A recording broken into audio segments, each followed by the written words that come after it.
There are footballers who live for the game, men who breathe it, who dedicate their entire lives to the sport with nothing but joy and love.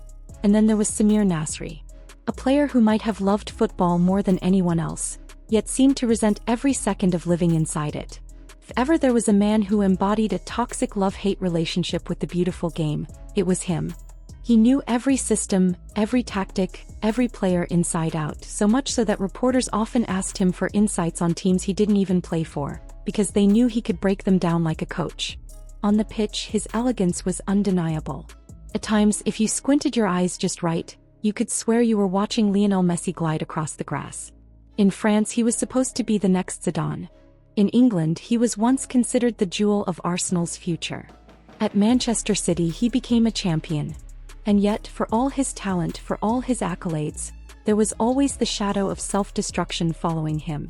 He couldn't keep his mouth shut, he made enemies everywhere he went, and even when he won, he always found a way to sabotage himself. From the very beginning, Nasri's story was one of destiny. Born in Marseille to Algerian parents, he carried every similarity to Zidane that the press could cling to. Same city, same heritage, same left foot that could carve open defenses like a scalpel. By 9 years old, he was already labeled the second coming of Zidane, and Marseille's scouts fought to keep him from slipping away to AC Milan, who had seen him in an Italian youth tournament and tried to steal him before his hometown club could secure his signature. By 16, he was already part of France's golden 87 generation, lining up alongside Karim Benzema and Hatem Ben Arfa. They stormed the under-17 Euros, Nasri scoring in the semis against Portugal before blasting the winner from 30 yards in the final against Spain, a Spain side that included Gerard Piqué and Cesc Fabregas. Overnight, the kids were national heroes. As France's senior team crashed out of the 2004 Euros in the round of 16, the public turned their backs on the veterans and looked to Nasri and his generation as the future. At just 16, he was already being chased by Chelsea, Liverpool, Newcastle, and of course Arsenal, where Arsène Wenger never missed a chance to hoard French talent. But Marseille weren't about to let their prince go easily. They tied him down and threw him straight into the fire. Despite 6 different managers in just 3 years, Nasri's rise was meteoric. By his second season, he was already a fixture in the first team, earning the nickname, the Little Prince of the Velodrome. By his third, he was breaking double digits for assists, getting called up to the national team, and even beating Franck Ribéry and Djibril Cissé to Marseille's Player of the Season award, winning 62% of the fan vote. Zidane himself handed him the league's Young Player of the Year trophy, and with that moment the comparisons to Zizou became suffocating. To the Marseille faithful, the torch had already been passed. And yet, just as his star was rising, something inside him began to shift. A bout with viral meningitis left him bedridden for nearly 2 weeks. He later admitted that while he lay there with a morphine drip, he noticed how few people came to see him. It opened his eyes to the superficiality of football, to the fake relationships around him. From that point on, resentment started creeping into his love for the game. But the irony was cruel. The darker his view became, the better he played.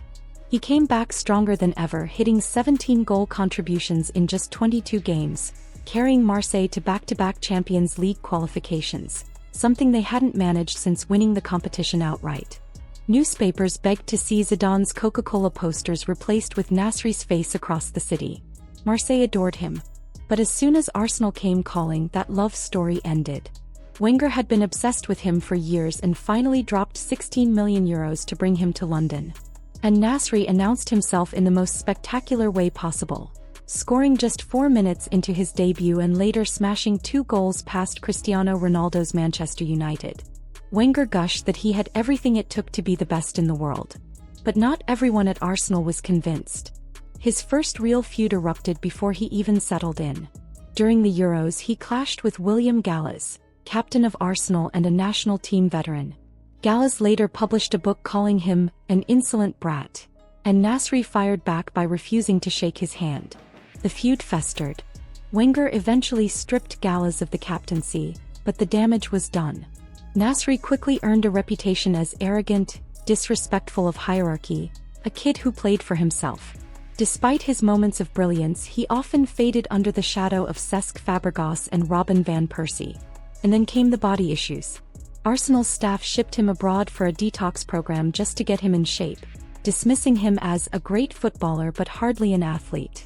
He broke his leg in preseason, missing 31 games, yet in typical Nasri fashion he returned with a Champions League wonder goal so good it reignited comparisons not just to Zidane but even to Maradona.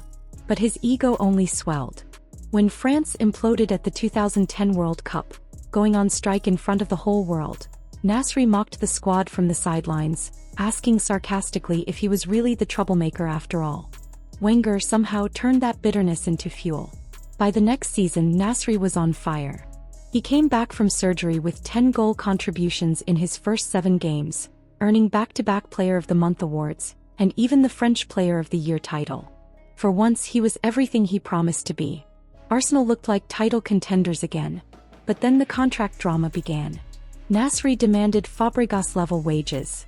Arsenal told him to wait. He felt disrespected. His form collapsed. By summer he was gone, lured by Manchester City's money. Wenger bit back, saying plainly, "You don't go to Manchester City to win titles. You go because they pay more." But in the cruelest twist of irony, Nasri got both. City hadn't won a league in 44 years, but in his first season, Sergio Aguero's last-second miracle secured the title. Arsenal fans labeled him Judas, a cancer, a traitor. Nasri laughed back, showing off his medal and telling them to look at the table. But controversy followed him everywhere. At Euro 2012 he scored against England and immediately ran to the cameras, telling journalists to shut their mouths. Later, after elimination, he unleashed a stream of insults at another reporter. The federation banned him for 3 games, and manager Didier Deschamps froze him out entirely. At just 25 years old, Nasri was already considering international retirement. At City, his inconsistency drove his coaches mad. Roberto Mancini once said after a brilliant display, "I'd like to punch him because he doesn't play like this every week." And yet, under Manuel Pellegrini, Nasri found new life, averaging a goal contribution every 93 minutes and scoring in another title-winning campaign. For a moment it seemed like he had finally matured. But Deschamps still refused to take him to the World Cup, claiming he destabilized the team. Nasri's girlfriend ranted at the manager, and Samir announced his international retirement in frustration. In truth, he was already done with football. Injuries piled up. Weight issues returned. Pep Guardiola dismissed him brutally, saying he was overweight and constantly injured. He found a temporary revival at Sevilla, but then came his ultimate scandal. In Los Angeles, Nasri visited a clinic for N4 treatment. The World Anti-Doping Agency discovered he had been injected with an illegal substance, leading to a 6-month ban. His career never recovered. Antalyaspor terminated his contract after just 8 games. West Ham gave him a short-lived chance, demanding he lose weight, but he lasted only a handful of appearances. Anderlecht, under his former teammate Vincent Kompany, gave him one last opportunity, but even their sporting director later admitted they regretted signing him.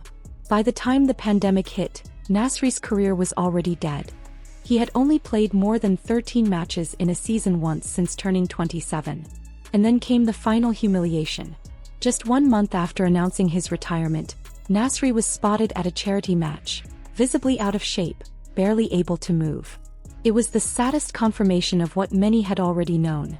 This was a man who had walked away from football years before he officially quit.